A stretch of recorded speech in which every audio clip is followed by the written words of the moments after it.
तर हा घेऊन आली आहे मी होममेड चॉकलेटचा सेकंड पार्ट. ह्यामध्ये मी दाखवणार आहे की पॅकिंग कसं करायचं आपल्याला चॉकलेट्सचं. तर असे रॅपिंग पेपर मार्केटमध्ये खूप सारे ऑप्शन्स असतात. तर मी हा घेऊन आली आहे.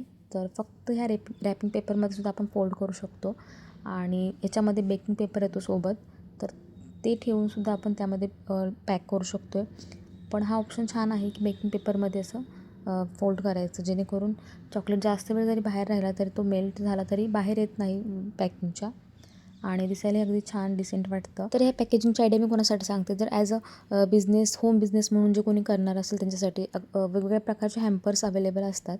तर त्या हॅम्पर्समध्ये आपण असं ठेवू शकतो किंवा असे कंटेनरसुद्धा अवेलेबल असतात. तर हे बघा मी ओपन करून दाखवते. हे चॉकलेट थोडंसं कट करून ह्यामध्ये जे फील केलं होतं डेअरी मिल्क ते किती सुंदर दिसते. त्यामध्ये खूप ऑप्शन्स आपण फील करू शकतो आहे. त्यासोबतच असं थोडंसं डेकोरेट केलं की अगदी छान वाटतं, ज्यांनी आपण ऑर्डर करणार आहोत ते. व्हिडिओ आवडला असेल व्हिडिओला लाईक करून चॅनलला सबस्क्राईब करा, म्हणजे असेच व्हिडिओ तुमच्यापर्यंत येतील.